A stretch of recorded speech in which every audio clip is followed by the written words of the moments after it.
Digraj Singh Rajput, welcome to our channel next toppers. आज इस video में एक बहुत महत्वपूर्ण चीज मैं आपको बताने वाला हूं। वो ये है कि मैंने आपको पढ़ा दिया, आपने सब कुछ पढ़ लिया, लेकिन वो कुछ भी किसी भी काम का नहीं रहेगा, सब कुछ व्यर्थ हो जाएगा अगर हम उसे सही तरह से पेपर पे लिख के नहीं आ पा रहे हैं। It's all about presenting what you know. और आपको जो पता है उसको अगर आप सही तरह से प्रेजेंट कर पा रहे हैं तो आपके नंबर पूरे सुनिश्चित होते हैं।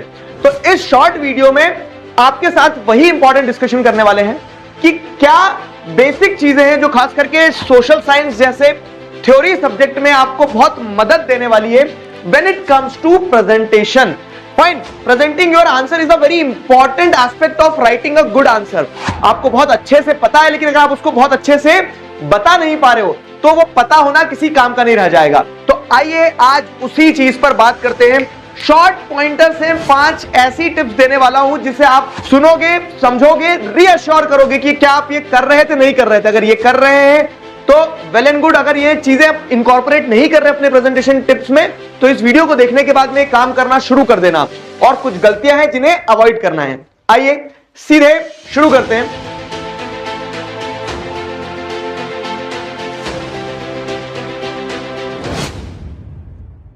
तो सबसे पहली चीज, थ्योरी सब्जेक्ट्स की अगर हम बात करें ना, तो थ्योरी सब्जेक्ट्स में जब आपसे आंसर मतलब आपको क्वेश्चन सामने आया, आपको आंसर लिखना है, तो आंसर लिखते समय इस चीज का विशेष रूप से ध्यान रखना, बहुत विशेष रूप से ध्यान रखना कि कभी भी पैराग्राफ्स में आंसर मत लिखना।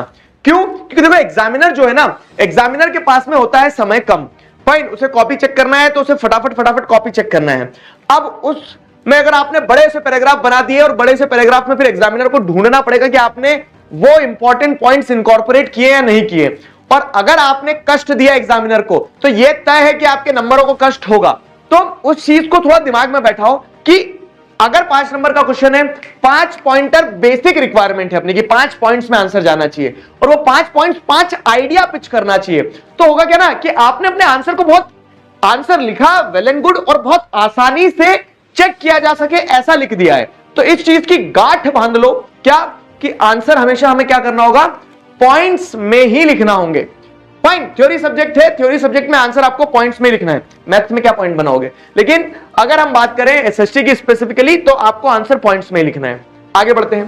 क्या दूसरी और महत्वपूर्ण चीज क्या है कि use reading time for the case based questions.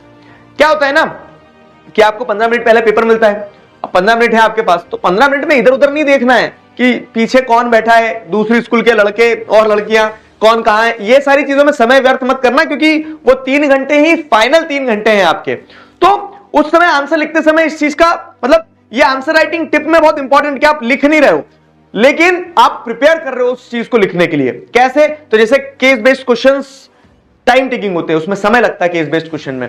तो केस बेस्ड क्वेश्चन को पहले से पढ़ लिया ताकि आपके दिमाग में स्ट्रक्चरिंग हो जाए कि अच्छा ये सवाल है तो सवाल का जवाब ये हो सकता है, या फिर इस केस बेस्ड क्वेश्चन से ये सवाल है तो इसका आंसर मैं क्या लिखूंगा या क्या लिखूंगी।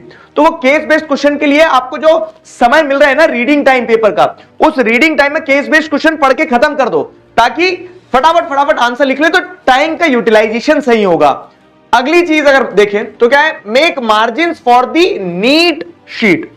अब क्या होता है, मैं आपको एक चीज बताता हूं कि हाँ, इसमें प्रिकॉशन भी है। प्रिकॉशन क्या है, मैं जब कॉलेज के एग्जाम दे रहा था अपने, तो उस समय पे क्या होता था, उस समय पे मैंने देखा था कि कुछ बच्चे होते थे, मैं नहीं करता था, मैंने देखा था बस, कुछ बच्चे होते थे, वो कुछ बच्चे क्या करते थे कि उन्हें आंसर नहीं पता है, तो वो एक शीट रहती थी, उस शीट में ये ऐसी नॉर्मली ऐसी शीट रहती थी, तो उस शीट में क्या करते थे, वो उस शीट में एक लाइन यहां और ड्रॉ करते थे। थ्योरी सब्जेक्ट की बात बता रहा हूं, थ्योरी सब्जेक्ट में एक और यहां लाइन ड्रॉ करते थे, ठीक है। और क्या होता था, थ्योरी सब्जेक्ट में यहां एक और लाइन ड्रॉ करते थे, इतना लिखते थे और गैप छोड़ के लिखते थे। वो क्लियर कट तरीके से समझ में आ रहा है कि पन्ने भरे जा रहे हैं। तो आपको ये भी नहीं करना कि मार्जिन बनाने के नाम पे आपने क्या कर दिया, पन्ने भर दिए, चारों तरफ मार्जिन बता दी, बीच में पेज इतना सही बचा कि उसमें आंसर लिखूंगा, बहुत सारी शीट लूंगा, बहुत नंबर आएंगे। गलतफहमी है ये, ठीक है। आपको मार्जिन बनाना है किस कंटेक्स्ट में, अगर आप मान लो ये प्रेजेंटेशन टिप में ये न्यूमेरिकल या फिर कह सकते हो जो प्रैक्टिकल सब्जेक्ट्स होते हैं उनके केस में बता रहा हूं कि रफ वर्क के लिए मार्जिन बना सकते हो आप, ठीक है। थ्योरी सब्जेक्ट में जैसे फॉर एग्जांपल क्या हो रहा है कि आप सारे एमसीक्यूज एक साथ लिख रहे हैं, तो सारे एमसीक्यूज अगर एक साथ लिख रहे हैं तो वो एमसीक्यूज के लिए आपने यहां पे आंसर नंबर 1 का ये आंसर है 2, तो वहां मार्जिन बना सकते हो। तो जहां रिक्वायर्ड है जहां पे चीजें हौच पौच हो रही है वहां मार्जिन बनाओ, ठीक है, अननेसेसरी मार्जिन मत बनाओ। और जहां मार्जिन बन सकती है, जहां से आपकी कह सकते हैं कि जो शीट है वो थोड़ी नीट एंड क्लीन लगे, तो वो वाले एस्पेक्ट पे आप कूद सकते हो, ठीक। अब अगर आगे बात करें अगली चीज, तो एक और इंपॉर्टेंट टिप जो है, जो आपको ध्यान रखना होगी कि मैंने जैसे बताया कि पैराग्राफ में नहीं लिखना है, हमें कैसे लिखना है, पैराग्राफ की जगह हमें पॉइंटर्स बनाना है। फाइन, अब वो पॉइंटर बना दिए, तो फॉर एग्जांपल 5 नंबर का क्वेश्चन है, ये आपकी शीट है, आपने क्या किया, एक इंट्रो की लाइन लिखी और पॉइंट नंबर 1 शुरू कर दिया, यहां पे पॉइंट नंबर 1 ही हो गया। पॉइंट नंबर 2 ये आपने लिखना शुरू किया, ये पॉइंट नंबर 2 आपने लिख दिया, ये पॉइंट नंबर 3 आपने लिख दिया। अब इस पूरे पॉइंट नंबर 2 में एक कीवर्ड होगा कुछ, जैसे मान लो कि नेशनलिज्म इन इंडिया वाला चैप्टर है आपका, और उस चैप्टर में आपसे क्या पूछा गया है कि how first world war created the new economic and political situation. तो आपने उसमें 4-5 पॉइंट लिखना है, और एक पॉइंट आपका ये आएगा कि villagers were unhappy because they were recruited to participate in the world war, fine, and forced recruitment was happening. तो अब इस पूरे पॉइंट में फोर्स्ड रिक्रूटमेंट जो अपने आप में कीवर्ड है, तो ऐसे कीवर्ड्स को आप क्या कर सकते हो, अंडरलाइन कर सकते हो। और अंडरलाइन का मतलब ये नहीं कि पूरे पेज में जितना लिखा नहीं है उससे ज्यादा अंडरलाइन कर दिए, जो कीवर्ड्स होते हैं ना, उन कीवर्ड्स को आप अंडरलाइन करो, हाइलाइटर यूज मत करना। हाइलाइटर तो क्या है, एक तरह से मतलब हाईलाइट और अंडरलाइन करने का मेरा मतलब ये है कि या तो उस चीज को अंडरलाइन करके हाईलाइट कर दो, ऐसा अंडरलाइन कर दोगे तो ऑटोमेटिकली वो दिखेगी कि हाँ यहां पे कुछ किया है, ऐसा, ठीक है। तो क्या करना है आपको हाईलाइट करना है कीवर्ड्स को बाय अंडरलाइनिंग देम, सिंपल, ठीक है, कीवर्ड्स को हाईलाइट करना है बाय अंडरलाइनिंग देम। तो ये अप्रोच जो है, ठीक है, तो इस अप्रोच को आपको क्या करना है, इस अप्रोच को आपको फॉलो करना है, सॉर्टेड है, फाइन। अगली चीज क्या है, लास्ट इंपॉर्टेंट टिप बता रहा हूं मैं आपको। आई होप ये शॉर्ट वीडियो ने आपको एक इंसाइट दे दी कि प्रेजेंटेशन पे क्या चीजें ध्यान रखना है। क्या होता है ना कि कंटेंट आपका आता है च्युइंगम की तरह, उसी को कंप्रेस और उसी को स्ट्रेच करते आना होगा।